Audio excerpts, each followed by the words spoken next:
정봉기 품격시대 첫 번째 이슈 들어가겠습니다. 5월 9일 정권교체의 역사가 이루어졌습니다. 얼마 지나지 않은 것 같은데 벌써 한 달이 되었습니다. 문재인 정부의 한 달은 파격과 소통, 개혁이란 단어로 표현할 수 있을 것 같은데요. 분야별로 꼼꼼하게 따져보도록 하겠습니다. 전문가 세 분 모시고 말씀 나눠보도록 하겠습니다. 김대현 주간조선 기자 자리하셨습니다. 안녕하세요. 예. 최민희 더불어민주당 전 의원 나오셨습니다. 안녕하세요. 예, 반갑습니다. 자주 나오시네요. 네, 더 자주 불러주세요. 알겠습니다. 이 자리를 물려드릴까요? 그건 노땡큐입니다. 예, you are welcome. 자, 손수호 변호사님 자리하셨습니다. 네, 안녕하세요. 예. 한 달 지났어요? 네, 그렇습니다. 김 의원님? 네. 김 의원님? 김 기자님? 네. 김 기자님은 보면 저는 두려워요. 왜 그러시죠? 운동권 출신이 조선일보에 들어갔다. 정체를 알 수 없습니다. 저는 운동을 또 좋아합니다. 예. 평상시에 짐에 가서 운동도 하고 합니다. 그걸 개그라고 던져요?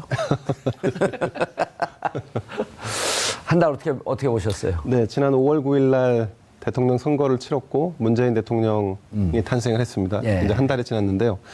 그 점수를 매기는 항목이 있길래 제가 한번 고민해 봤는데 한 99점 정도 주면 어떨까 싶어요. 이야. 이게 좀 과하다고 보시는 분들도 계실 것 같은데 예. 이제 준비된 후보였다라고 하는 컨셉이었지만 사실 완벽하진 않았다는 측면에서 그러나 국민들의 호평을 받고 있다는 이 점을 감안하면 이런 정도 평가 받아도 되지 않을까 싶습니다. 99점이면 완벽한데요? 아니, 완벽하지 않았다의 방점을 찍고 말씀드린 겁니다. 네. 아니 보통 9단은 있어도 10단은 없거든요. 그렇습니다. 단수로 따지면. 그 9단은 90%인데 그걸 뛰어넘었어요. 아, 부가세 별도. 문재인 대통령을 보면 아무것도 지적하지 않는. 지적하나요? 저 별로 안 해요. 잘하는데 뭐 굳이. 그럼요. 네. 숫자로 본 한 달. 저는 만점입니다. 아니요, 뭐 좀 분석을 해달라는 거예요. 그냥 만점입니다. 그러고 표정 관리하고 있지 말고. 일단 저는 만점 드립니다. 왜냐하면 예. 어허. 그 말씀하셨듯이 99점 뭐 거의 만점에 가까운 거고요. 그리고 이전 정권과 늘 비교해야 돼요. 이전 정권의 한 달과 비교해 보면 예. 거의 만점에 가깝고 그냥 만점입니다. 그리고 무엇보다 국민에게 이렇게 기쁨을 준 대통령이 있었나. 예. 제 기억에는 이제 문민정부 출범하고 김영삼 대통령이 초기에 예. 하나의 정리하면서. 예, 하나의 정리하면서 YS는 못 말려라는 책이 나올 만큼 사랑받은 적이 있거든요. 그래도 83%. 그렇죠. 그런데 지금은 뭐 거의 모든 국민이 뭐 기쁨을 느끼고 또 보면 즐거운 거잖아요. 예. 네, 그래서 그 일도 잘할 뿐만 아니라 만점 줍니다. 그래서 개혁과 통합을 적절하게 안배하면서 잘 가고 있고, 그다음에 이제 두 번의 인상적인 추도사와 추념사가 있었는데, 예. 5.18 추도사의 경우는 이제 나는 정체성이 분명한 사람이다. 민주주의와 통일을 지향하는 예. 하는 사람이다. 이걸 얘기했다면 6월 6일 날 현충일 날 추념사는요. 애국의 개념을 명확하게 상식적으로 재정립한 추념사였습니다. 그러니까 괴테가 그랬어요. 자기 직업에 충실한 게 애국이다. 예, 그걸 딱 적용시킨 추념사였습니다. 그래서 저희 어머니까지도 내가 애국자였구나 이런 생각을 하게 됐으니 국민에게 이렇게 뿌듯한 감정을 준 대통령. 어떤 워딩이 그런 인상을 줬나요? 청계천에서 그 미싱 박으면서 고생한 노동자들도. 노동자도, 파독 광부도, 파독 간호사도, 이 전부 진정한 애국자다. 예. 그것이 뭐 꼭 총 들고 싸우고 민주화 운동하고 막 이래야 애국자가 아니라 자기 선 자리에서 자기 직업에 충실하면 그게 공익이고 애국자다. 저는 이 개념은 굉장히 좋은 것 같습니다. 조금 더 각색해서 해석하면 전태일 열사, 노동 3권을 보장하라고 하면서 분신 자살했던 전태일 열사도 애국자고 보수 진영을 단결시키기 위해서 만들어졌던 국뽕영화, 국제시장도 애국자였다. 그렇죠. 그러니까 그래서 그게 통합의 메시지가 그 이상의 메시지가 없는 것 같고, 이건 이제 살짝 말씀드리면 그동안의 애국이라는 개념은 보수의 전유물처럼 되어 있었잖아요. 그런데 이게 진보 보수의 문제가 아니다, 애국은. 예, 그걸 분명히 했다는 점에서 높은 점수 드리고요. 예. 그다음에 이제 인사청문회가 있었잖아요. 예, 그래서 그건 좀 이따가 얘기하면 안 될까요? 근데 인사청문회가 있어서 좀 지지율이 떨어질 줄 알았더니 뭐 갤럽 조사 이번 주 보면 82%입니다. 조금 주저앉았다가 지난번에 이제 그 사드 문제 때문에 살짝 70%까지 갔다가 78%로 갔다가 다시 82%로 반등했는데 이게 역사상 어느 대통령이 집권 초기에 예. 대개 이제 인사 문제로 지지율이 떨어지기 시작했는데 이렇게 단기에 반등한 대통령은 없었거든요. 근데 이거는 국민들께서 그냥 이보다 더 좋을 수 없다. 지금 그렇게 생각하시고 있는 것 거의 같습니다. 신의 수준이다. 그럴까요? 신의 한 수였었다. 손 변호사님, 네. 한 달 지지율이 나왔어요? 네네. 예. 그렇습니다. 대통령들이 예. 취임한 다음에 처음 이제 직무수행 평가를 하잖아요. 예. 각 대통령마다 역대. 이제 그 직선제로 개헌된 후에 노태우 전 대통령부터 조사한 그 자료를 비교해 보니까 문재인 대통령이 가장 높습니다. 예. 84%. 이야. 예, 가장 높죠. 그리고 직전에 박근혜 전 대통령이 44%예요. 절반밖에 안 되고요. 예. 그 이전에 이명박, 노무현, 김대중, 김영삼 대통령 같은 경우에도 문재인 대통령보다는 좀 낮은 수치를 보이고 있습니다. 물론 한 가지 우려되는 게 있는데요. 지금 이게 기존에 그 문재인 대통령 전에 대통령 같은 경우에는 이제 12월에 당선되고요. 예. 그다음에 인수위 과정 거쳐서 취임한 다음에 또 한두 달 있다가 조사한 결과예요. 예. 그래서 그 기간이 좀 길었다. 네, 당선 후에 서너 달 후에 조사한 거고 문재인 대통령은 한 달 후거든요. 바로 예. 취임했으니까. 그래서 문재인 대통령도 방심하고 안심하기보다는 더욱더 물론 지금도 굉장히 잘하고 있습니다만 더 열심히 하고 관리를 좀 더 잘해주면은 지금의 지지율이 유지되지 않을까 싶은 생각이 들고요. 또 작가님들이 오늘 굉장히 재미있는 자료를 좀 많이 준비한 것 같습니다. 맛배기로 제목만 말씀을 드리면 숫자 82는 지지율이고요. 예. 내려갈게요. 하나씩. 예. 19. 한 달 동안 문재인 대통령이 전화로 외교를 한 각국의 정상 등과 전화 통화한 횟수가 19회. 예. 그다음에 5. 대통령이 취임사 포함해서 연설한 횟수가 5회입니다. 예. 그리고 4. 수석 보좌관 회의. 예전에 지난 정권에는 수석 비서관 회의였죠. 예. 근데 이번에 수석 보좌관으로 바꿔서 약간의 개념이 달라졌는데 그 회의 주재한 게 4회. 그리고 마지막으로 3. 대통령이 직접 국민과 언론 앞에 서서 인선한 결과를 발표한 게 3회다. 예. 이렇게 재미있는 그런 그 숫자로 문재인 정부의 한 달을 작가님들이 정리했습니다. 근데 그거 센스 있게 순서를 바꾸시네요. 그죠? 아니 근데 특별히 재미없는데 왜 재밌다 그래요? 그러니까요. 그냥 숫자 읽어주면 재밌지 무슨- 않나요? 아니, 숫자가 무슨 연결한 게 이 수치를 다 합하면 18이 나온다든지 이러면 재밌지만 아무것도 없잖아요. 이거. 아니 그게 재밌습니까? 세대 차이가 약간 있는 거 아닙니까? 아니 예를 들어 박근혜 대통령이 청와대를 나와서 삼성동 자택으로 가는데 그 차량 번호 4개를 합하니까 18이 나왔더라. 이런 거 재밌잖아요. 재미없어요? 40대에서 재미는 못 느끼는 것 같습니다. 저는 뭐 재밌습니다. 재밌었잖아요. 손소 변호사님. 그런데 네. 이런 평가는 어떻게 보세요? 대통령이 바뀌니까 미세먼지도 없어졌다. 뭐 어떻게 된 일인가요? 단순히 기분이 좋아서 그런 걸지 모르겠습니다. 예. 아니면은 좀 더 한번 확대 해석을 해보자면 중국에서 예. 좀 신경을 쓴 게 아닐까. 저는 또 다른 들어요. 분석. 예, 또 다른 분석. 뭐냐면 사람이 호흡을 할 때 예. 그리고 자동차에도 마음이 있어서 배기가스량이 줄었다. 기분이 좋아서. 기분이 좋으니까 스트레스를 안 받으니까. 그러니까. 저희 어머니께서 산을 바라보더니 진짜로 지금 저희 어머니께서 28년생이니까 이제 90이거든요. 네, 90인데 하루에 저병으로 4km 왔다 갔다 합니다. 수영을. 저보다 조금 더 건강하세요. 근데 산을 그 불암산 수락산 불났던데 네. 불났다 그러면 그 다음날 아침에 이렇게 보시더니 야 어떻게 40년 전에 보이던 그 산이 보이니? 그 정도로 공경을 가졌다는 거예요. 그래서 제가 농담으로 그런 게 아니고 SNS상에 돌잖아요. 대통령이 바뀌니까 미세먼지도 사라졌다. 그럴 정도로 국민들은 지금 행복감을 느끼고 있다. 기분이 좋은 거죠. 예. 돈 안 들이고 복지국가로 이민 온 것 같다. 그런 어쨌든 그 일반 국민들의 마음이 그런 거 아니에요? 네. 평가라고 하는 게. 돈 안 드는 복지라는 말이 유행하고 있습니다. 이게 두 가지 의미예요. 예. 하나는 화면을 보고 대통령이 나오면 얼굴 패권 때문에 기분이 좋아져서 그게 돈 안 드는 복지다 이런 예. 거고요. 다른 하나는 어쨌든 기분이 다들 좋으니까 뭐 병원비도 안 들고 약값도 덜 든다. 예. 그래서 생활비를 줄였다 이렇게 됩니다. 문비어청은 여기까지 하고. 예. 의원님 잠깐 속보 하나 전하라고 예. 할까요? 아시겠지만 노태강 문체부 인사가 지금 발표가 됐는데 예. 지난번 박근혜 대통령이 재직 시절에 승마협회를 조사하라 해서 조사를 제대로 하지 않았던 당시 노태강 국장을 지금 문체부 2차관에 임명하는 발표가 오늘 있었습니다. 아, 그때 참 나쁜 그분 아니죠? 참 나쁜 사람 해서 찍어서 그 문체부에서 이를테면 밀어냈던. 옷을 벗게 했던 예. 그 노태강 전 국장이 예. 차관으로 다시 돌아왔습니다. 수첩을 보면서 참 나쁜 사람들이다 그러면서 2명을 찍었잖아요. 그렇습니다. 이게 진재수 과장인가요? 맞습니다. 진재수 노 국장하고 진재수 과장이죠. 저분들이 지금 2명 다 들어온 건가요? 노 국장만 지금 노태강 국장만 지금 제2차관으로 임명을 했다는데 지금 문체부 제2차관이면은 지금 재판을 받고 있는 김종 전 차관이 했던 그 자리죠. 예, 그렇습니다. 예, 그러니까 의미가 있네요. 근데 좀 특이하네요. 왜냐하면 저기 2차관은 주로 정무차관이거든요. 그렇죠. 그렇죠. 정무직인데 저분은 노태강 국장 같은 경우는 문체부에서 그 잔뼈가 굵은 그 후배 공무원으로부터 꽤 그 지지를 받았던 그런 분들이란 말이에요. 근데 왜 정무직으로 임명을 했을까? 저 부분은 제가 좀 설명을 드리면 예.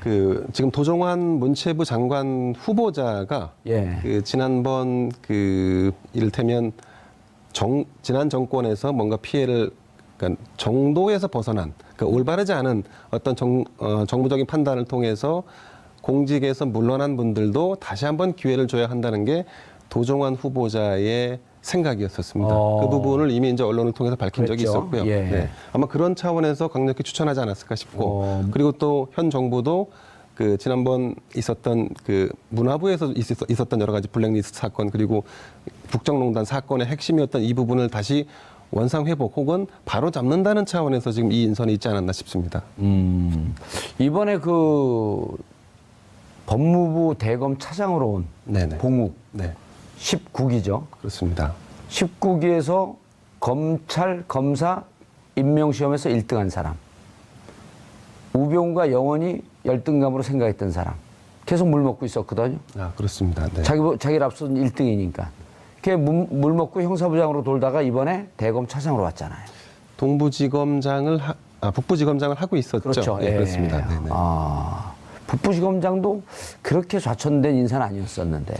그렇습니다. 다만 이제 중앙에 들어와서 뭔가 역할을 하는 거는 이제 중앙에서 요직은 마치 못했다라는 분석이 있었죠. 예. 그분은 후배 검사들한테도 신망이 좋고 인품이 좋다고 그렇게 평이 나 있었는데 계속 어쨌든 중앙으로 못 들어오고 있었거든요. 그렇습니다. 그런 분들이 다시 중앙으로 들어와서 검찰의 중립성, 독립성.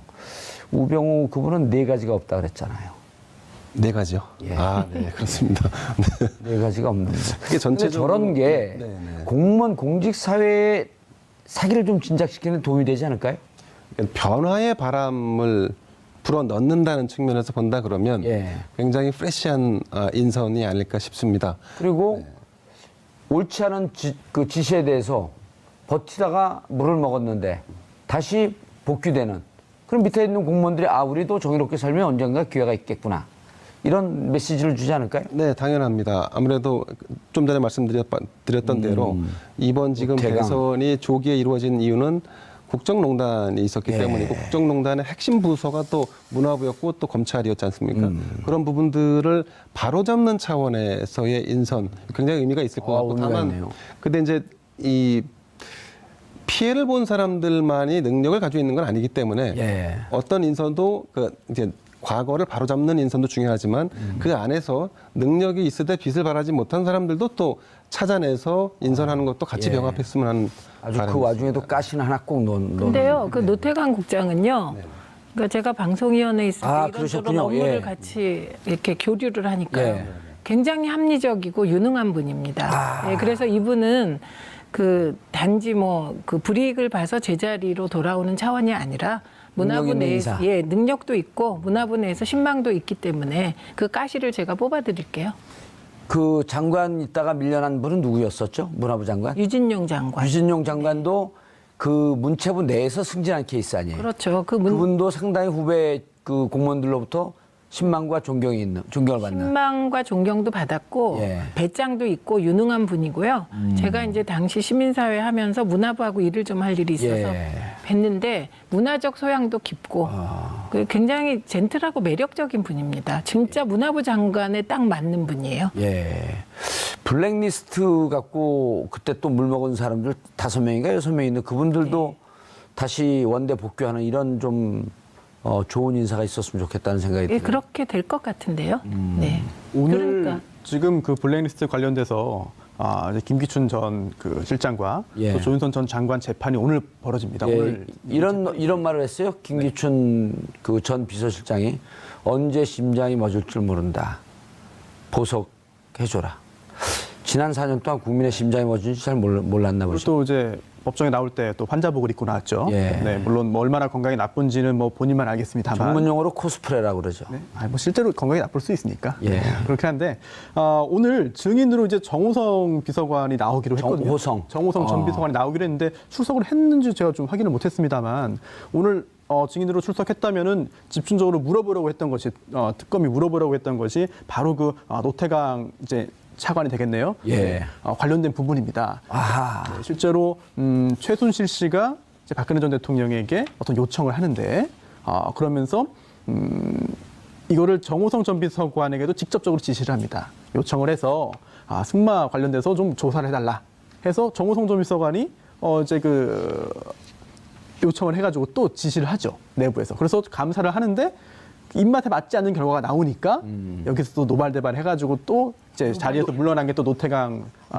국장이 그랬잖아요. 이거 승마협회를 조사해봤더니 양쪽 다 문제가 있는 것 같습니다. 왜냐하면 승마협회나 이 운동단체들이라고 하는 게 그때 우리 김연아 그 선수 봤을 때 그때 자주 나왔던 기사가 뭐냐면 빙상협회를 들여다보면 파벌 때문에 이 실력을 제대로 발휘하지 못한다. 이런 얘기가 많이 나왔었거든요. 그리고 그 김현수 선수인가요? 그 러시아로 귀화한 안현수 선수. 네. 언제 또 승이 바뀌었네. 그분도 여기에 파벌 싸움에 아주 그냥 그 진절머리가 나서 난 귀화하겠다. 그럴 정도로 그 운동단체는 파벌 싸움이 심하거든요. 그렇습니다. 그래서 박원호 씨도 문제가 있다라고 하는 내용이 보고서에 담겼는데 노태강 국장의 보고서에. 네, 이걸 보고 나서 최순실이 이제 분노하고 결국은 또다시 정호성 전 비서관을 시켜가지고 어떻게 된 영문인지를 또 조사하게 시키거든요. 그 근거가 나왔나요, 그거는? 이제 그게 특검 측의 이제 그 스토리고요. 판단. 네, 그거를 이제 확인받고 확정되는 것이 이제 재판 과정이니까. 예. 그리고 또 그렇게 특검 측의 주장이 사실임을 보여주는 그런 증거로 오늘 정호성 전 비서관에 대한 어떤 증인신문을 하려고 하는데 그래서 출석해서 증언하는지 제가 아직 그 재판 과정은 확인 못하고. 아까 그 속보 자막으로는 정호성 전 비서관 출석했다는 자막은 안 뜨더라고요. 아, 그래요? 예. 아니고 출석을 블랙리스트 재판에 출석을 하신 것 같긴 합니다. 증인은. 글쎄요, 오늘 죄송합니다.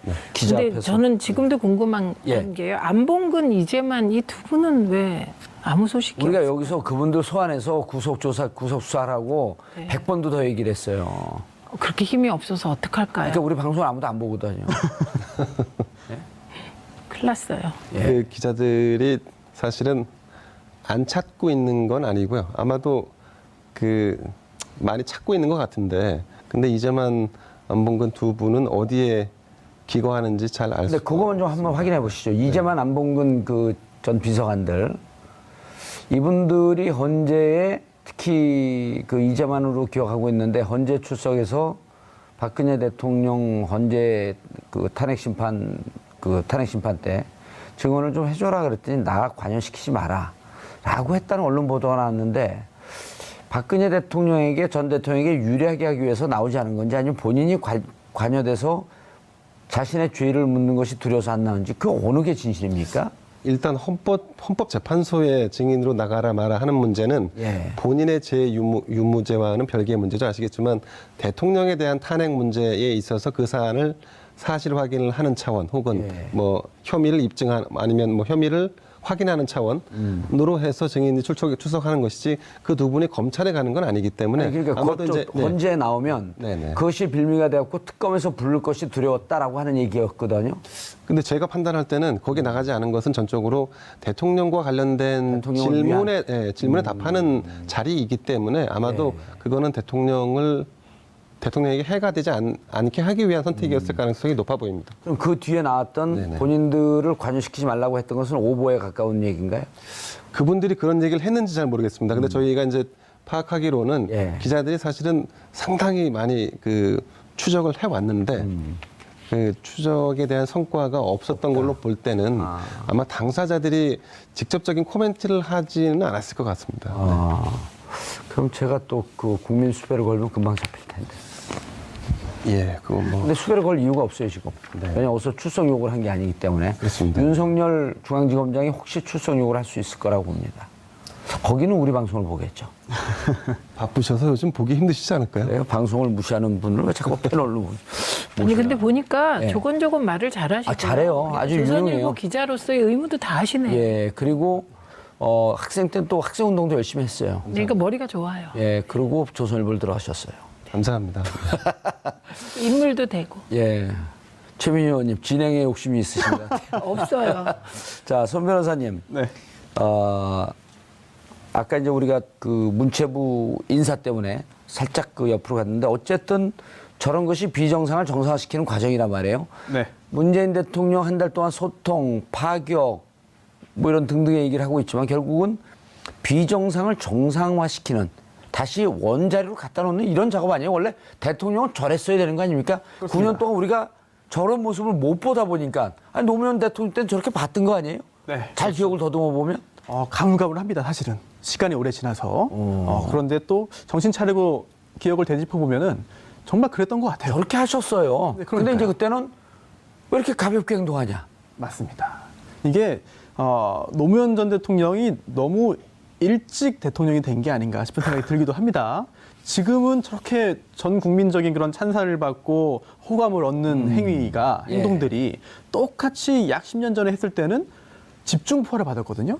예. 특히나 이제 언론에서도 특히나 이제 유력한 그런 그 중앙지 같은 경우에도 굉장히 공격을 많이 했습니다. 더군다나 모 석간 신문으로 기억하는데요. 그 신문에서는 이런 칼럼이 나왔는데요. 노무현 전 대통령이 너무 이렇게 행동을 가볍게 하기 때문에 누구나 대통령이 될 수 있다는 착각을 하게 만든다라고 하는 표현까지 있었거든요. 이 정도로 굉장히 많은 비난을 받았는데 지금 생각하면은 그게 오히려 참된 대통령의 모습이 아닌가 예. 싶습니다. 그리고 또 이번 한 달 동안에 또 초반부에 굉장히 또 뇌리에 깊게 박힌 게 뭐냐면 회의하는 모습이었습니다. 앞으로 의무적으로 이야기를 하라. 반박할 게 있으면 반박을 하라. 무조건 조용히 적는 것은 회의가 아니다. 아하. 라고 했던 말이 기억에 남는데요. 회사에서도 일반 기업에서도 회의할 때 한 명만 말하고 아랫사람들은 가만히 있으면 회의가 아닐 뿐더러 시간 낭비에 가깝거든요. 예. 혹시라도 그 전 정권에서 진정한 회의가 이루어지지 못했고 이번에 이렇게 이제서야 수년 동안 못했던 거를 제대로 이제 회의가 진행된다라고 한다면은 국민들이 보시기에 왜 문재인 대통령에 대해서 기대를 많이 하는지 예. 그런 것들을 이제 짐작할 수 있는 하나의 그런 그 장면이 아닐까 싶습니다. 저는 이렇게 되면은 옳지는 않겠지만 이 대목을 한번 좀 점검을 하고 싶어요. 그 박근혜 대통령 전 대통령이 기자들하고 얘기하다가 대면 보고가 그렇게 중요한가요? 허허허 웃으면서 장관들을 보죠. 필요하다고 생각하세요? 필요하다고 생각하세요? 허허허 장관들이 웃으면서 고개를 숙였던 그분들이 왜 웃었는지 이걸 한번 조사해보고 싶어요. 겸연쩍어서 네. 대면 보고를 하려고 하는데 못하게 하니까 그렇죠. 겸연적 어쨌든 대통령께서 그냥 막 다 마이크가 카메라가 돌아가는데 호호호 그러시면서 대면 보고가 필요하다고 생각하세요. 웃으니까 따라 웃어야 되는 거예요. 그리고 쳐다봤어요 이렇게 딱 레이저를 쐈어요 레이저. 거기다가. 예. 개혁 소통하는 모습에 국민들이 정말 속이 시원하다. 근데 이 소통이요 예. 보시면 노무현입니다 영화를 보면 그 안에 노무현 대통령에 관한 여러 증언이 나오는데 과연 노무현의 시대가 올까? 그렇죠. 예, 이런 질문을 마지막. 하잖아요. 그런데 그때 노무현의 시대가 온다. 근데 노무현의 시대가 왔을 때 노무현은 없을 것 자리에 같다. 없을 것이다. 그래도 뭐냐 오면 되지 이런 얘기가 나오는데 지금 문재인 대통령이 하시고 계신 건 노무현 대통령이 했던 것을 그냥 쫓아가는 게 아니고요. 거기서 한 걸음 더 다 나갔습니다. 그러니까 우리가 놓치기 쉬운 장면들을 이렇게 보면 기억나실지 모르는데 노무현 대통령께서 청와대 들어가시다가 그 경호원을 제치고 할머니인가 누구를 이렇게 잡은 적이 있어요. 그래갖고 막 난리가 났었어요. 그때 우리나라가. 근데 지금 그 문재인 대통령은 그런 일이 비일비재하시거든요. 그러니까 난리가 안 나요. 네, 그리고 난리가 안 나요. 그러니까 허용되는 거예요. 그러니까 세월이 많이 바뀐 거죠. 많이 바뀌었고 그 사이 정말 깨어있는 시민들이 많아지셨고요. 그리고 깨어있는 시민들이 또 조직되어서 그런 아름다운 것을 아름답다고 얘기하는 거예요. 예. 예를 들면 제도권의 신문과 방송이 아름답지 못하다고 얘기할 수 없는 분위기가 된 것이죠. 그러니까 예. 참여 정치나 통합 정치, 소통 정치가 자리 잡을 터전이 마련된 상태에서 대통령이 된 거죠. 예. 전화 외교 19차례. 네네. 내용은 뭐 이렇게 다 노출되진 않았지만 주로 지금 한반도가 국제 외교에서 실종됐었잖아요. 몇 개월 동안. 네, 그렇습니다. 그걸 좀 바로 잡으려고 하는 노력이라고 봐야 되나요? 어떻게 봐야 되나요? 예, 우선 그렇습니다.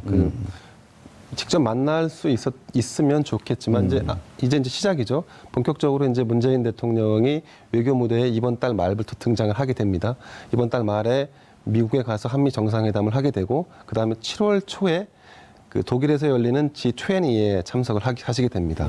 이제 그런 일정 전에 지금 이제 남북 관계 문제, 북핵 문제, 그리고 한반도를 주변으로 한 여러 가지 뭐 사드 문제도 있겠지만 안팎의 문제를 조율하는 차원에서 이 전화 외교 19차례가 있었던 것 같고요. 사실은 이거 외에도 그 특사도 있었고요. 또 각국에서 그 우리한테 일반인에게는 공개되지 않았지만 대통령에게 전달된 여러 가지 서한들이 있었습니다. 또 서한도 주고받았고 이게 예. 전체적으로 한 600회 가까이 되는 걸로 지금 나오는데요.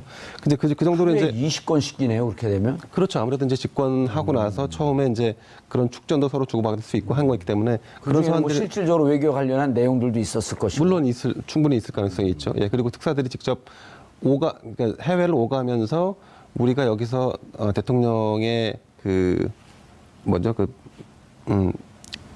친서? 친서를 줬고 돌아올 때도 친서를 받아 돌아왔으니까 그 거의 뭐 문서로 진행된 정상회담이었었던 거죠. 이를테면 그렇게 볼 수 있겠죠. 근데 이제 이 숫자, 이 30일 동안 진행된 숫자가 전화 외교 뭐 19차례 뭐 이렇게 쭉 나옵니다만 그 저는 좀 이런 부분 좀 말씀드리고 싶은데 그 이제 30일 동안 국민적인 지지를 받은 이유를 여론조사 기관에 조사를 했더니 이제 소통과 파격 인사를 소통과 파격 인사. 그 두 가지를 대표적인 이유로 뽑았는데 근데 이제 과거 정부와 다르다는 것을 지금까지 30일 동안 보여줬다라고 한다면 이제는 뭔가 성과로 이어질 수 있는 정책들의 시동을 걸어야 할 타이밍이 아닌가.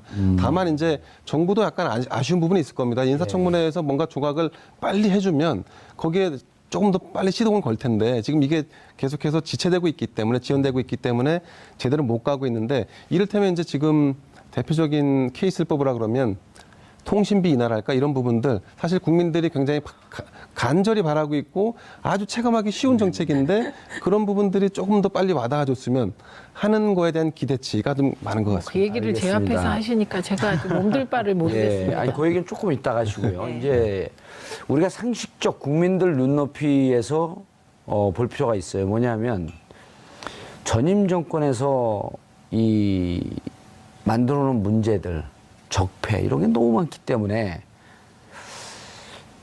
후임 대통령은 정말 고통스럽고 잘해도 박수를 받기가 좀 어려울 것이다 라고 하는 게 관측이 지배적이었단 말이에요. 또 하나 인수위가 없는 취임이기 때문에 처음서부터 난관에 부딪힐 것이다. 이 두 가지가 행보가 쉽지 않을 것이다라고 관측을 했는데 보기 좋게 뛰어넘었단 말이에요.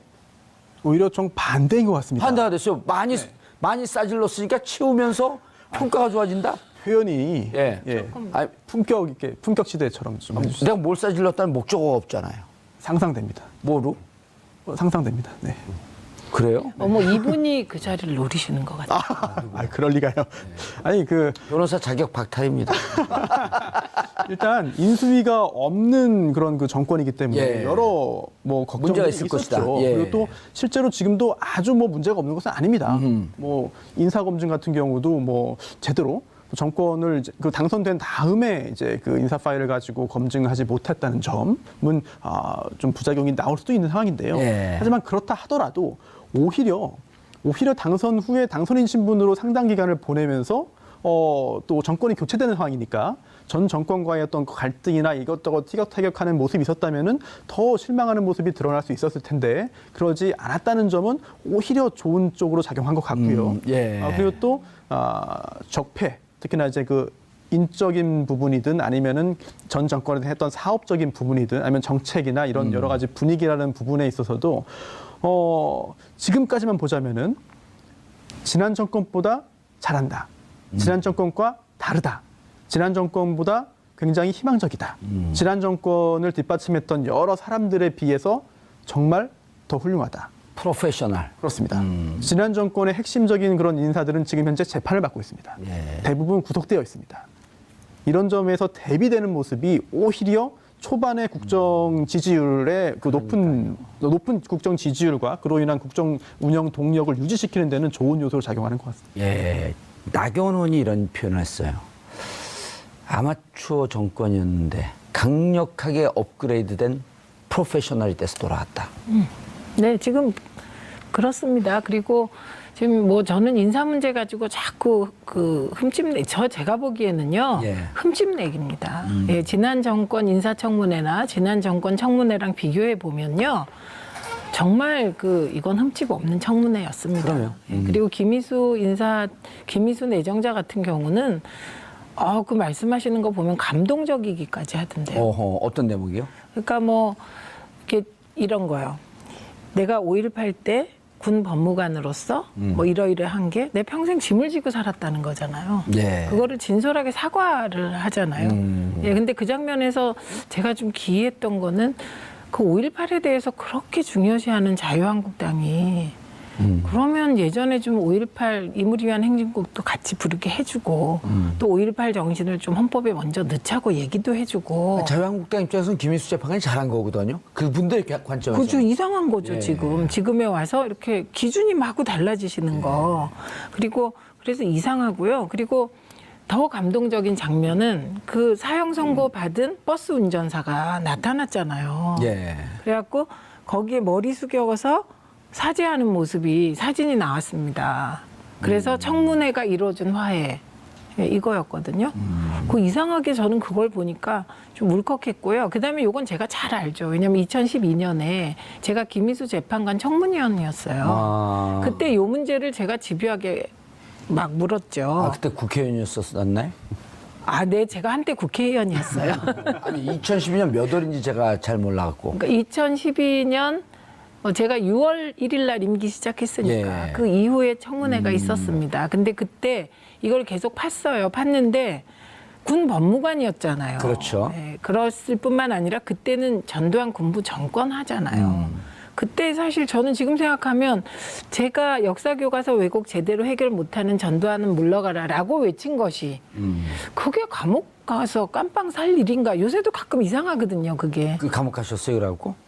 네. 오. 그래서 그게 막 고문받고 뭐 이럴 일이 아닌데 두들겨 맞고 막 이랬거든요. 어허. 그런 시절이었다는 거예요. 그래서 지금의 잣대로 그 당시의 판결을 문제 삼는 건 정말 아닌 것 같고요. 생각해보니까 그때 저도 감옥인가 뭔가를 갔다 왔던 것 같은데. 그랬던 것 같아요. 예. 빨주노초 파남보 유인물 뿌리고. 예.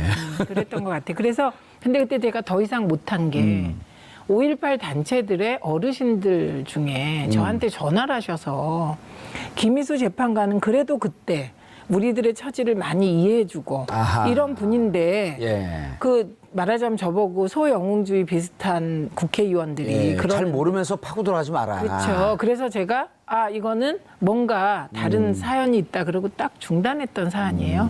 전문용어로 파파미. 네. 예. 청문회 얘기로 좀 넘어가 보죠. 시간이 없는데 청문회 네. 어떻게 될 것 같습니까? 지금 네. 야당의 분위기는 일단 김희수 재판관은 넘어가나요? 꼭 그렇지만은 않을 것 감사원의 같습니다. 고발이라고 하는 것을 전제로 넘어가겠다. 이런 건가요? 꼭 그렇지만은 않은데요. 일단만 볼까요? 그 김상조 공정거래위원장 같은 경우는 국민의당 키를 쥐고 있는 국민의당이 조건부를 내걸었습니다. 이 조건부만 여당이 받아들이면 통과시키겠다는 거죠. 근데 이 조건이 좀 까다롭습니다. 예를 들면 그 부인에 대한 채용 의혹을 감사를 받게 하거나 아니면 고발을 하겠다라는 부분에 대해 동의하라는 건데. 아, 이분이 그거였었군요. 네, 그렇습니다. 이렇게 동의하기 어려운 부분이 좀 있는 것 같고 그럼에도 불구하고 통과 가능성은 매우 높은 상황입니다. 예. 그 김희수 헌법재판소장 후보자의 경우에는 국회 인준 절차가 필수기 때문에 표결을 해야 되죠. 표결을 해야 되는 상황이기 때문에 야당에서 저렇게 강하게 반발한다고 하면 이게 좀 시간이 좀 소요될 수 있을 것 같습니다. 예. 그리고 김동연 경제부총리 같은 경우는 이미 이제 적격. 적격으로 이제 이미 통과가 됐고 마지막 남은 게 이제 강경화 외교부 장관 후보자인데 예, 저기 도표가 나오네요. 네, 도표가 예. 나오죠. 예. 그 보이시는 대로 야. 여당을 제외한 나머지 야당들은 다 부적격 혹은 사퇴를 요구하고 있는 상황입니다. 예. 그러다 보니까 이제 여의도 정치권에서 이제 나오는 얘기는 예. 강경화 후보자가 이를테면 유리천장을 깬 후보자라는 상징적인 의미도 있고 여러 가지 국제사회의 경험도 충분히 있으되 하지만 지금은 정치적 판단이 필요한 시점이 아닌가. 예. 선의와 명분만 가지고 우리가 얘기하기는 좀 어렵지 않나. 뭐 이런 얘기들이 나오는 것 좀 같습니다. 잠깐 이 부분에 대해서 예, 할 말이 잠깐만 해주세요. 잠깐만. 예, 잠깐만. 왜냐하면 저는 강경화 내정자가 저렇게 그 보호막 없이 혼자 집중 포화를 받는 게 두 가지 이유 같아요. 하나는 여성이라는 이유고요. 예. 그다음에 나머지 하나는 이분이 국내에서 활동을 안 하셔서 네트워크가 없잖아요. 국내에.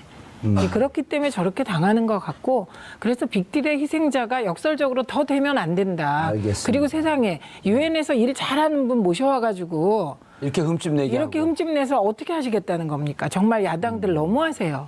그런데 최민희 의원님, 그거 너무하다 그러고 대처 없이 그냥 지르고 끝내지 마시고요. 대통령 캠프에서 있었고, 그러니까 이런 제안 한번 해보세요. 지금 한 10분 정도, 아직 11분 정도 내정을 하지 않았어요. 6명 정도 했고, 11명 중에 한 5명 내지 6명 정도를 자유한국당 2명, 바른정당 1명, 국민의당 1명, 당에서 추천해줘라, 의원들 중에서. 연립정부 구성하는 거네요. 연립정부 구성이 아니라 협치입니다, 이거는. 그 장관들을 자유한국당에서 2명, 각 1명 정도, 혹은 2명씩 해도 괜찮습니다. 그리고 그분들 의원들 중에서 반드시 조건입니다. 의원들 중에서. 그리고 지금의 잣대로 청문회를 하자. 아, 네. 알겠습니다. 예. 예. 그러면은 청문회 정국이 끝납니다. 예. 예. 꼭 얘기하세요. 정갈공명이십니다. 발음이 영 안 좋습니다. 자, 문재인 대통령 30년이 아니라 30일. 큰일 날 뻔했습니다. 장기 집권이네. 농담하는 척 하면서 문비어 청가를 제대로 부를 뻔했습니다. 30일, 앞으로 100일, 1년, 2년. 국민들에게 큰 기쁨을 주는 그런 파격과 소통, 행보를 이어갔으면 하는 바람입니다. 적용시킨 추념사였습니다. 그래서 저희 어머니까지도 내가 애국자였구나 이런 생각을 하게 됐으니 국민에게 이렇게 뿌듯한 감정을 준 대통령. 어떤 워딩이 그런 인상을 줬나요? 청계천에서 그 미싱 박으면서 고생한 노동자들도. 노동자도, 파독 광부도, 파독 간호사도, 이 전부 진정한 애국자다. 예. 그것이 뭐 꼭 총 들고 싸우고 민주화 운동하고 막 이래야 애국자가 아니라 자기 선 자리에서 자기 직업에 충실하면 그게 공익이고 애국자다. 전 이 개념은 굉장히 좋은 것 같습니다. 조금 더 각색해서 해석하면 전태일 열사, 노동 3권을 보장하라고 하면서 분신 자살했던 전태일 열사도 애국자고 보수 진영을 단결시키기 위해서 만들어졌던 국뽕영화, 국제시장도 애국자였다. 그렇죠. 그러니까 그래서 그게 통합의 메시지가 그 이상의 메시지가 없는 것 같고 이건 이제 살짝 말씀드리면 그동안의 애국이라는 개념은 보수의 전유물처럼 되어 있었잖아요. 그런데 이게 진보 보수의 문제가 아니다. 애국은. 예, 그걸 분명히 했다는 점에서 높은 점수 드리고요. 예. 그다음에 이제 인사청문회가 있었잖아요. 예, 그래서 그건 좀 이따가 얘기하면 안 될까요? 근데 인사청문회가 있어서 좀 지지율이 떨어질 줄 알았더니 뭐 갤럽 조사 이번 주 보면 82%입니다. 조금 주저앉았다가 지난번에 이제 그 사드 문제 때문에 살짝 70%까지 갔다가 78%로 갔다가 다시? 다시 82%로 반등했는데 이게 역사상 어느 대통령이 집권 초기에 예. 대개 이제 인사 문제로 지지율이 떨어지기 시작했는데 이렇게 단기에 반등한 대통령은 없었거든요.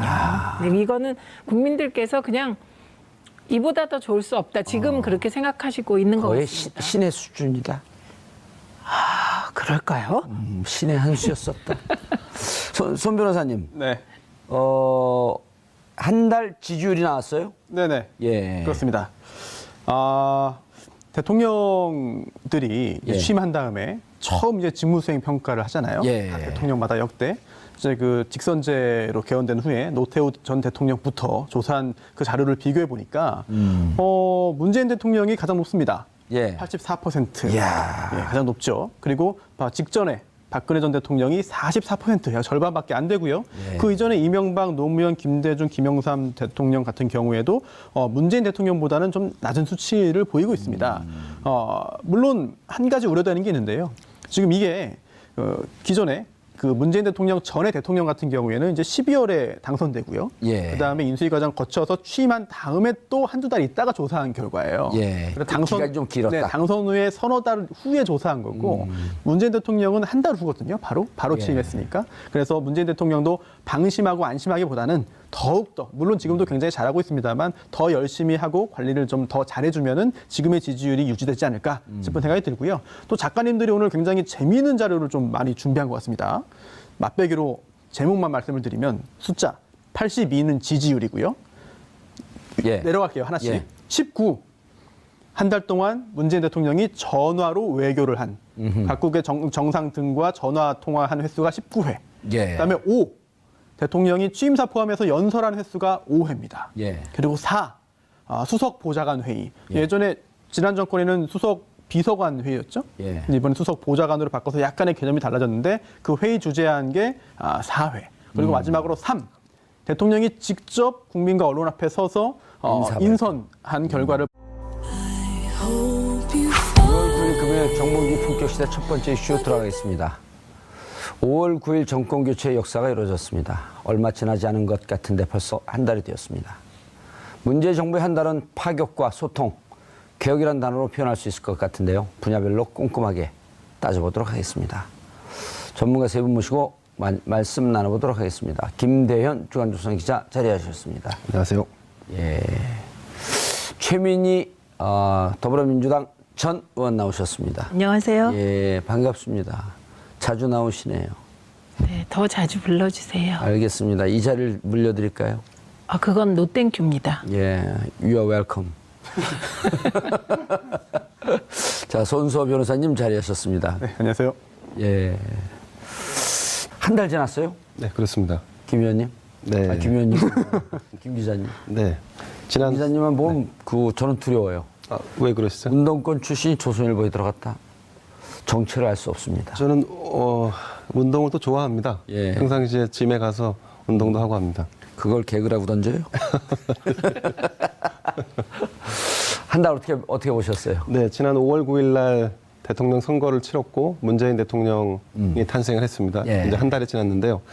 그 점수를 매기는 항목이 있길래 제가 한번 고민해 봤는데 어허. 한 99점 정도 주면 어떨까 싶어요. 이야. 이게 좀 과하다고 보시는 분들도 계실 것 같은데 예. 이제 준비된 후보였다라고 하는 컨셉이었지만 사실 완벽하진 않았다는 측면에서 그러나 국민들의 호평을 받고 있다는 이 점을 감안하면 이런 정도 평가 받아도 되지 않을까 싶습니다. 99점이면 완벽한데요? 아니, 완벽하지 않았다에 방점을 찍고 말씀드린 겁니다. 네. 아니 보통 9단은 있어도 10단은 없거든요. 그렇습니다. 단수로 따지면. 그 9단은 90%인데 그걸 뛰어넘었어요. 아, 부가세 별도. 문재인 대통령을 보면 아무것도 지적하지 않는. 지적하나요? 저 별로 안 해요. 잘하는데 뭐 굳이. 그럼요. 네. 숫자로 본 한 달. 저는 만점입니다. 아니요, 뭐 좀 분석을 해달라는 거예요. 그냥 만점입니다. 그러고 표정 관리하고 있지 말고. 일단 저는 만점 드립니다. 왜냐하면 예. 어허. 그 말씀하셨듯이 99점 뭐 거의 만점에 가까운 거고요. 그리고 이전 정권과 늘 비교해야 돼요. 이전 정권의 한 달과 비교해 보면 예. 거의 만점에 가깝고 그냥 만점입니다. 그리고 무엇보다 국민에게 이렇게 기쁨을 준 대통령이 있었나. 예. 제 기억에는 이제 문민정부 출범하고 김영삼 대통령이 초기에 예. 하나의 정리하면서. 하나의 정리하면서 YS는 못 말려라는 책이 나올 만큼 사랑받은 적이 있거든요. 그래도 83%. 그렇죠. 그런데 지금은 뭐 거의 모든 국민이 뭐 기쁨을 느끼고 또 보면 즐거운 거잖아요. 예. 네, 그래서 그 일도 잘할 뿐만 아니라 만점 줍니다. 그래서 개혁과 통합을 적절하게 안배하면서 잘 가고 있고, 그다음에 이제 두 번의 인상적인 추도사와 추념사가 있었는데 5.18 추도사의 경우는 이제 나는 정체성이 분명한 사람이다. 민주주의와 통일을 지향하는 사람이다. 이걸 얘기했다면 6월 6일 날 현충일 날 추념사는요. 애국의 개념을 명확하게 상식적으로 재정립한 추념사였습니다. 그러니까 괴테가 그랬어요. 자기 직업에 충실한 게 애국이다. 예, 그걸 딱 그러니까 정도에서 벗어난, 그러니까 올바르지 않은 어떤 정부적인 판단을 통해서 공직에서 물러난 분들도 다시 한번 기회를 줘야 한다는 게 도종환 후보자의 생각이었었습니다. 그 부분을 이미 이제 언론을 통해서 밝힌 적이 그랬죠. 있었고요. 예. 네. 아마 그런 차원에서 강력히 추천하지 않았을까 싶고, 그리고 또 현 정부도 그 지난번 있었던 그 문화부에서 있었던 여러 가지 블랙리스트 사건, 그리고 국정농단 사건의 핵심이었던 이 부분을 다시 원상 회복 혹은 바로 잡는다는 차원에서 지금 이 인선이 있지 않았나 싶습니다. 이번에 그 법무부 대검 차장으로 온 네네. 봉욱 네, 19기죠. 그렇습니다. 19기에서 검찰 검사 임명시험에서 1등한 사람. 우병우가 영원히 열등감으로 생각했던 사람. 계속 물 먹고 있었거든요. 아, 그렇습니다. 네. 자기를 앞선 1등이니까. 걔 물 먹고 형사부장으로 돌다가 이번에 대검 차장으로 왔잖아요. 동부지검장을 북부지검장을 하고 있었죠. 그렇죠. 네, 그렇습니다. 네네. 북부지검장도 그렇게 좌천된 인사는 아니었었는데. 그렇습니다. 다만 이제 중앙에 들어와서 뭔가 역할을 하는 거는 이제 중앙에서 요직은 마치 못했다라는 분석이 있었죠. 예. 그분은 후배 검사들한테도 신망이 좋고 인품이 좋다고 그렇게 평이 나 있었는데 계속 어쨌든 중앙으로 못 들어오고 있었거든요. 그렇습니다. 그런 분들이 다시 중앙으로 들어와서 검찰의 중립성, 독립성. 우병우 그분은 4가지가 없다 그랬잖아요. 4가지요? 예. 아, 네, 그렇습니다. 네. 4가지가 없는데. 그게 전체적으로 저런 게 네네. 공무원 공직 사회의 사기를 좀 진작시키는 데 도움이 되지 않을까요?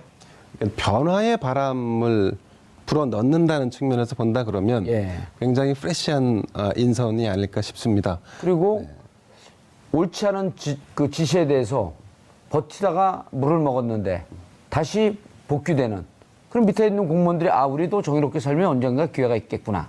이런 메시지를 주지 않을까요? 네, 당연합니다. 아무래도 좀 전에 말씀드렸던 대로 이번 지금 대강. 대선이 조기에 이루어진 이유는 국정농단이 있었기 예. 때문이고 국정농단의 핵심 부서가 또 문화부였고 또 검찰이었지 않습니까?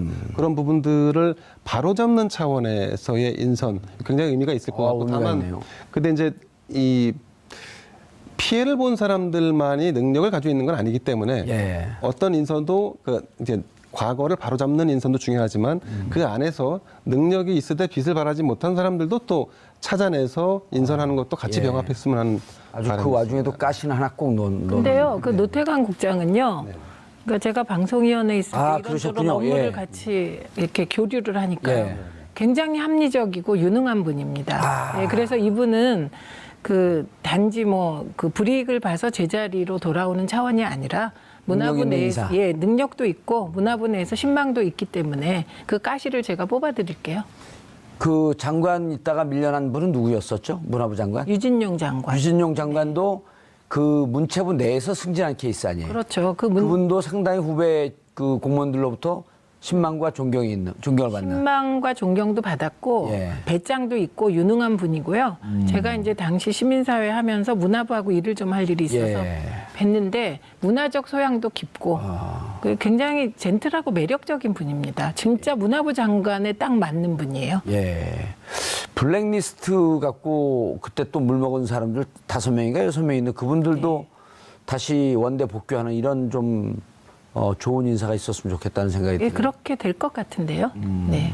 오늘 그러니까. 지금 그 블랙리스트 관련돼서 이제 김기춘 전 그 실장과 예. 또 조윤선 전 장관 재판이 오늘 벌어집니다. 예, 오늘 이런 말을 했어요. 김기춘 그 전 비서실장이 언제 심장이 멎을 줄 모른다.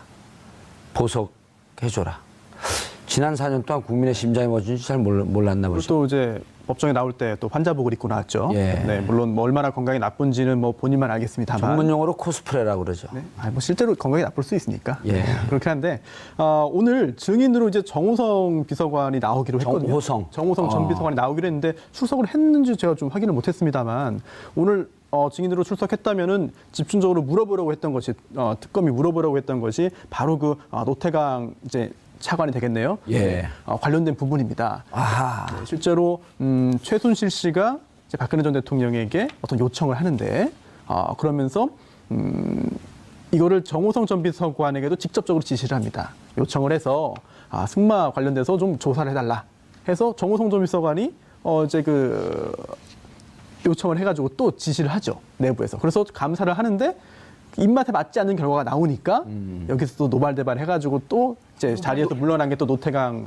국장이 그랬잖아요. 이거 승마협회를 조사해봤더니 양쪽 다 문제가 있는 것 같습니다. 왜냐하면 승마협회나 이 운동단체들이라고 하는 게 그때 우리 김연아 그 선수 봤을 때 그때 자주 나왔던 기사가 뭐냐면 빙상협회를 들여다보면 파벌 때문에 이 실력을 제대로 발휘하지 못한다. 이런 얘기가 많이 나왔었거든요. 그리고 그 김현수 선수인가요? 그 러시아로 귀화한 안현수 선수. 네. 언제 또 승이 바뀌었네. 그분도 여기에 파벌 싸움에 아주 그냥 그 진절너머리가 나서 난 귀화하겠다. 그럴 정도로 그 운동단체는 파벌 싸움이 심하거든요. 그렇습니다. 그래서 박원호 씨도 문제가 있다라고 하는 내용이 보고서에 담겼는데 노태강 국장의 보고서에. 네, 이걸 보고 나서 최순실이 이제 분노하고 결국은 또다시 정호성 전 비서관을 시켜가지고 어떻게든 영문인지를 또 조사하게 시키거든요. 그 근거가 나왔나요, 그거는? 이제 그게 특검 측의 이제 그 스토리고요. 판단. 네, 그거를 이제 확인받고 확정되는 것이 이제 재판 과정이니까. 예. 그리고 또 그렇게 특검 측의 주장이 사실임을 보여주는 그런 증거로 오늘 정호성 전 비서관에 대한 어떤 증인신문을 하려고 하는데 그래서 출석해서 증언하는지 제가 아직 그 재판 과정은 확인 못하고. 아까 그 속보 자막으로는 정호성 전 비서관 출석했다는 자막은 안 뜨더라고요. 아, 그래요? 예. 아니고 출석을 블랙리스트 재판에 출석을 하신 것 같긴 합니다. 증인은. 했어요, 오늘. 네네. 죄송합니다. 기자 근데 앞에서. 저는 지금도 궁금한 예. 게요. 안봉근, 이재만 이 두 분은 왜 아무 소식이 우리가 없어요? 여기서 그분들 소환해서 구속조사, 구속수사라고 네. 100번도 더 얘기를 했어요. 그렇게 힘이 없어서 어떡할까요? 그러니까 우리 방송을 아무도 안 보거든요. 큰일 났어요. 예. 그 기자들이 사실은 안 찾고 있는 건 아니고요. 아마도 그 많이 찾고 있는 것 같은데, 근데 이제만 안봉근 두 분은 어디에 기거하는지 잘 알 수. 근데 그거만 좀 한번 확인해 보시죠. 이재만, 안봉근 그 전 비서관들 이분들이 헌재에 특히 그 이재만으로 기억하고 있는데 헌재 출석해서 박근혜 대통령 헌재 그 탄핵 심판 때 증언을 좀 해줘라 그랬더니 나 관여시키지 마라라고 했다는 언론 보도가 나왔는데 박근혜 대통령에게 발표한 게 3회다. 예. 이렇게 재미있는 그런 그 숫자로 문재인 정부의 한 달을 작가님들이 정리했습니다. 어머, 근데 그거 센스 있게 순서를 바꾸시네요. 그죠? 아니 근데 특별히 재미없는데 왜 재밌다 그래요? 그러니까요. 그냥 숫자 읽어주면 재밌지 않나요? 아니, 숫자가 무슨 연결한 게 이 수치를 다 합하면 18이 나온다든지 이러면 재밌지만 아무것도 없잖아요. 이거. 아니 그게 재밌습니까? 세대 차이가 약간 있는 거 아닙니까? 아니 예를 들어 박근혜 대통령이 청와대를 나와서 삼성동 자택으로 가는데 그 차량 번호 4개를 합하니까 18이 나왔더라. 이런 거 재밌잖아요. 재미없어요? 40대에서 재미는 못 느끼는 것 같습니다. 저는 뭐 재밌습니다. 재밌었잖아요. 손소 변호사님. 그런데 네. 이런 평가는 어떻게 보세요? 대통령이 바뀌니까 미세먼지도 없어졌다. 뭐 어떻게 된 일인가요? 단순히 기분이 좋아서 그런 걸지 모르겠습니다. 예. 아니면은 좀 더 한번 확대 해석을 해보자면 중국에서 예. 좀 신경을 쓴 게 아닐까. 저는 또 다른 들어요. 분석. 예, 또 다른 분석. 뭐냐면 사람이 호흡을 할 때 예. 그리고 자동차에도 마음이 있어서 배기가스량이 줄었다. 기분이 좋아서. 기분이 좋으니까 스트레스를 안 받으니까. 그러니까. 저희 어머니께서 산을 바라보더니 진짜로 지금 저희 어머니께서 28년생이니까 이제 90이거든요. 네, 90인데 하루에 저병으로 4km 왔다 갔다 합니다. 수영을. 저보다 조금 더 건강하세요. 근데 산을 그 불암산 수락산 불났던데 네. 불났다 그러면 그 다음날 아침에 이렇게 보시더니 야 어떻게 40년 전에 보이던 그 산이 보이니 그 정도로 공감을 해가졌다는 거예요. 그래서 제가 농담으로 한 게 아니고 SNS상에 돌잖아요. 대통령이 바뀌니까 미세먼지도 사라졌다. 그럴 정도로 국민들은 지금 행복감을 느끼고 있다. 기분이 좋은 거죠. 예. 돈 안 들이고 복지국가로 이민 온 것 같다. 그런, 어쨌든 그 일반 국민들의 마음이 그런 거 아니에요? 네. 평가라고 하는 게. 예, 돈 안 드는 복지라는 말이 유행하고 있습니다. 이게 두 가지 의미예요. 네. 하나는 화면을 보고 대통령이 나오면 얼굴 패권 때문에 기분이 좋아져서 그게 돈 안 드는 복지다 이런 예. 거고요. 다른 하나는 어쨌든 기분이 다들 좋으니까 뭐 병원비도 안 들고 약값도 덜 든다. 예. 그래서 생활비를 줄였다 이렇게 됩니다. 아, 문비어청은 여기까지 하고요. 의원님 잠깐 속보 하나 전달하고 예. 할까요? 아시겠지만 노태강 문체부 인사가 지금 발표가 됐는데 지난번 박근혜 대통령이 재직 시절에 승마협회를 조사하라 해서 조사를 제대로 하지 않았던 당시 노태강 국장을 지금 문체부 2차관에 임명하는 발표가 오늘 있었습니다. 아, 그때 참 나쁜 그분 아니죠? 참 나쁜 사람 해서 찍어서 문체부에서 이를테면 밀어냈던. 옷을 벗게 했던 그 노태강 전 국장이 차관으로 다시 돌아왔습니다. 수첩을 보면서 참 나쁜 사람들이다 그러면서 2명을 찍었잖아요. 그렇습니다. 진재수 과장인가요? 맞습니다. 노 국장하고 진재수 과장이죠. 저분들이 지금 2명 다 들어온 건가요? 노 국장만 지금 노태강 국장만 지금 제2차관으로 임명을 했다는데. 지금 문체부 제2차관이면은 지금 재판을 받고 있는 김종 전 차관이 했던 그 자리죠. 예, 그러니까 의미가 있네요. 근데 좀 특이하네. 왜냐하면 저기 2차관은 주로 정무차관이거든요. 그렇죠. 정무직인데 저분은 노태강 국장 같은 경우는 문체부에서 그 잔뼈가 굵은 그 후배 공무원으로부터 꽤 그 지지를 받았던 그런 분들이란 말이에요. 근데 왜 정무직으로 임명을 했을까?